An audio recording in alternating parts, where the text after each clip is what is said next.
जब किसी बड़े सिस्टम की आहट एवं हवाओं की गति से अनुमान हो या कहीं फोरकास्टिंग हो, विश्लेषण हो कि मध्य प्रदेश में बारिश का दौर आ रहा है, तो ऐसे में सर्वप्रथम यदि किसी को चिंता होती है तो वो होता है किसान।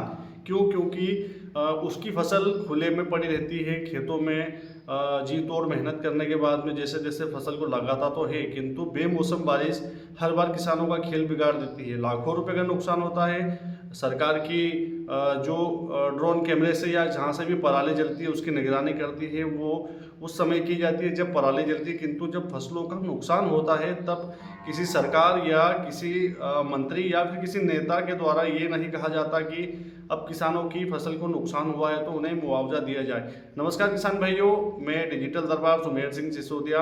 आज 30 अक्टूबर 2025 वार गुरुवार। आज हम जानेंगे कि क्या मोथा तूफान मध्य प्रदेश में बारिश करेगा या अभी जो कल की तर्ज पर दिन भर बादल छाए रहे, हवाओं की गति 30 से 35 किलोमीटर प्रति घंटे की रही, तो ऐसे में आज क्या स्थिति रहने वाली है। तो किसान भाइयों, सर्वप्रथम मैं बता दूं कि मोथा तूफान जो था वो छत्तीसगढ़ आधा पार कर चुका है, किंतु इसका इम्पैक्ट शहडोल, अनूपपुर, मंडला, डिंडोरी, बालाघाट या टीकमगढ़, निवाड़ी, छतरपुर, ऊपर में ग्वालियर तक और भिंड तक भी गया है। और क्यों? क्योंकि ये जो सिस्टम बंगाल की खाड़ी से निकला था तो इसने आंध्र प्रदेश में जब दस्तक दी और लैंडफॉल किया, तो ऐसे में आधा महाराष्ट्र कवर्ड किया, आधा छत्तीसगढ़ और आधा छत्तीसगढ़ तो पूरा कवर्ड है, परंतु मध्य प्रदेश आधा कवर्ड करके ये बात करें हम तो उत्तर प्रदेश और बिहार की तरफ जाने वाला है। तो बिहार में और उत्तर प्रदेश में बारिश आगे होने वाली है।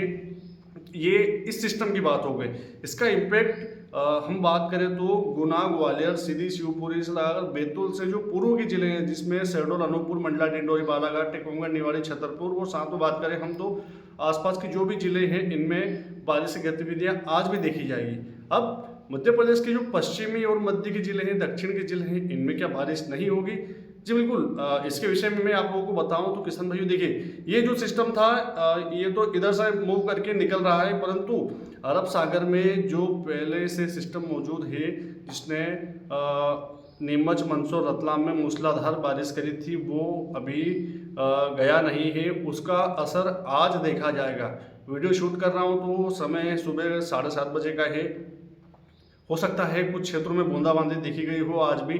कल भी जो बारिश की गतिविधियां थी वो पेचेस में हुई, जैसा अनुमान था। दो पांच गांव हर जिले के जो दक्षिण पश्चिम के जिले हैं और पूर्वी जिले हैं उनमें भारी बारिश देखी जाएगी, ऐसे मैंने एक विश्लेषण कल दिया था वीडियो में। तो बारिश कल वैसी देखी गई है, किंतु आज की बात करें हम तो किसान भाइयों, आज जो बारिश की गतिविधियां हैं वो झाबुआ, अलीराजपुर, बड़वानी, साथ में बात करें हम तो खंडवा, खरगोन, बैतूल और ऊपर में बात करें हम तो आगरमालवा, हरदा, देवास और शाजापुर, राजगढ़, गुना और थोड़ा नीचे की साइड आए हम तो इंदौर, धार, उज्जैन भी कवर्ड है। इसके साथ में बात करें हम तो झाबुआ तो कवर्ड है ही सही, पर नीमच, मंदसौर और रतलाम ये जिले हैं। हालांकि नीमच में थोड़ी हो सकता है बारिश की गतिविधियां कम दिखाई दे अन्य जिलों के मुकाबले। क्यों? क्योंकि ये ऊपर है।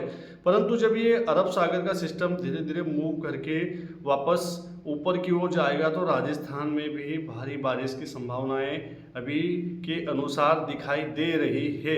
ये 30 और 31 को मध्य प्रदेश के सभी जिलों में, विशेषकर जो मध्य से पश्चिम के जिले हैं, दक्षिण के खंडवा, खरगोन हो गया, इनमें 30 और 31 को मूसलाधार तरीके से बारिश पेचेस में दिखाई दे सकती है। ऐसा नहीं किसान भाइयों की एक समान होगी और सब दूर होगी, पेचेस में दिखाई देगी। पेचेस में कैसे? बात करें हम खंडवा के तो खंडवा के 20 से 30 गांव ऐसे रहेंगे जहां पर मध्यम रेंज की बारिश होगी, 2-5 गांव, 8 गांव, 10 गांव ऐसे रहेंगे जहां पर मध्यम से थोड़ी ज़्यादा बारिश हो जाए। ये बात इंदौर के लिए भी लागू होती है, उज्जैन के लिए भी, नीमच, मंदसौर, रतलाम के लिए भी। हालांकि नीमच, मंदसौर, रतलाम में पहले जो बारिश हुई है उससे काफ़ी नुकसान किसानों को देखने को मिला है।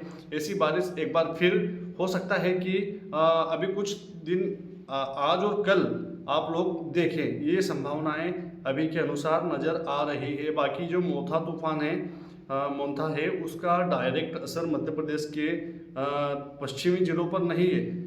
मैं फिर बोल रहा हूँ, बारिश होगी। सभी जिले जो मैंने बताए हैं इनमें बारिश की संभावनाएं बिल्कुल नज़र आ रही है किसान भाइयों। पर बारिश ऑन एंड ऑफ पेचेस में होगी, टुकड़ों में होगी।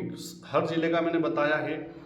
मान लीजिए बात कर ले हम रतलाम की, तो रतलाम के भी 10-20 गांव ऐसे रहेंगे जहां पर मध्यम रेंज की बारिश देखी जाए, कुछ गांव रहेंगे जहां पर हल्के बूंदाबांदी हो, पर 20 से 30 गांव ऐसे भी रह सकते हैं, 15 से 20 गांव ऐसे रह सकते हैं जहां पर थोड़ी देर के लिए तेज अचानक से बारिश हो जाए और वापस खेत तो पहले से ही गिले हैं किसान भाइयों के, तो थोड़ी बहुत भी यदि बारिश हुई तो खेत से पानी बाहर आज भी जा सकता है। तो ऐसे में सतर्कता रखना जरूरी है। जैसा कि मैं हर वीडियो में बोलता हूं कि यदि बुआई करना है आप लोगों को या और कोई खेती का काम करना है तो वो 2 दिन के लिए अवॉइड करें। क्यों? क्योंकि यदि आपने फसल लगा दी, चाहे आपने लहसुन लगाया, प्याज की नर्सरी डाली या गेहूं लगाए, अब यदि ऐसे में सिस्टम तो मध्य प्रदेश की तरफ दोनों तरफ से अटैक कर रहे हैं, ऐसे में यदि बारिश हो गई तो नुकसान आप लोगों को उठाना पड़ सकता है। इसीलिए मैं हर बार निवेदन करता हूं कि थोड़ा सा 2 दिन के लिए अवॉइड करें। अब कुछ किसान भाई बोल रहे थे कि दरबार कब तक पानी गिराओगे, बारिश को बंद कर दो, हमारे खेत खाली पड़े हुए हैं। देखिए भैया, मैं मौसम को बुलाता नहीं हूँ, ना विदा करता हूँ, मैं सिर्फ एक विश्लेषक हूँ। जो भी हलचल होती है उसका प्रिडिक्शन करके मैं जो भी गहन अध्ययन होता है वो किसानों के बीच में रखता हूँ। तो ऐसे उम्मीद भरे सवाल आप लोग मुझसे ना करें, क्योंकि मेरे हाथ में नहीं है। मैं खुद एक किसान हूँ और मेरे यहाँ भी ज़मीन अभी बुआई बाकी है। तो ऐसे में थोड़ा सा आप लोग समझिएगा। अब बारिश की जो संभावनाएं हैं वो अभी जो आप लोग प्रश्न पूछते हैं कि कब तक रहेगी, तो देखिए 30 भी कवर्ड है, 31 भी कवर्ड है और 1 में भी ये जो शहडोल अनूपपुर मंडला डिंडोरी बालाघाट का क्षेत्र है ये खाली हो जाएगा। परंतु मध्य प्रदेश के जो दक्षिणी जिले हैं जिसमें खंडवा, खरगोन से लगाकर बड़वानी, झाबुआ, अलीराजपुर, धार और कुछ भाग इंदौर का ये है, ये 1 नवंबर को भी बारिश थोड़ी बहुत देखेंगे। हालांकि 30 और 31 2 दिन अभी जो सिस्टम है इसका असर थोड़ा ज़्यादा रहने वाला है, किंतु जैसे जैसे दिन बढ़ते जाएंगे बारिश की गतिविधियों में कमी आती जाएगी और एक समय ऐसा आएगा 1 नवंबर या 2 नवंबर को कि मध्य प्रदेश के ऊपर से बादलों का साया पूरी तरह से खत्म हो जाएगा। 2 नवंबर तक हम सोच सकते हैं, समझ सकते हैं कि थोड़ी बहुत बारिश आपको 1 और 2 नवंबर को दिखाई देगी, पर ज़्यादा बारिश 30 और 31 अक्टूबर को दिखाई दे रही है। ये वीडियो किसान भाइयों के पास में भेजिएगा, क्योंकि वो भी बड़ी आस लगा कर बैठे हैं ताकि उनको भी खबर हो जाए। चैनल पर पहली बार आए हैं तो चैनल को सब्सक्राइब कीजिएगा, कमेंट कीजिएगा, लाइक कीजिएगा और व्हाट्सएप ग्रुप में शेयर कीजिएगा। मौसम में आगे भी बड़ी उठापटक होने वाली है। क्योंकि सिस्टम पे सिस्टम बने ना बने वो बात की बात है, मध्य प्रदेश की तरफ कितने आते हैं वो जरूरी, उसके ऊपर मेरी पूरा फोकस है कि मध्य प्रदेश के ऊपर अब कौन सा अरब सागर का अटैक होने वाला है या बंगाल की खाड़ी की ओर से कोई सिस्टम आने वाला है। जो भी परिस्थितियां रहेगी वो मैं आप लोगों के लिए जानकारियां लेकर निरंतर आता रहता हूं और आगे भी आता रहूँगा। तो थोड़ा सा अभी 2 दिन और अवॉइड कीजिएगा खेती का काम करना, क्योंकि अभी यदि आप लोग फसल लगा दी आपने तो थोड़ी बहुत भी बारिश हो गई, नमी तो पहले से ही आपके खेत में मौजूद है, तो ऐसे में आपको सीधा नुकसान उठाना पड़ सकता है। बने रहिए मेरे साथ। वीडियो यदि अच्छा लगा हो तो कमेंट, लाइक, शेयर कीजिएगा। जय श्री राम।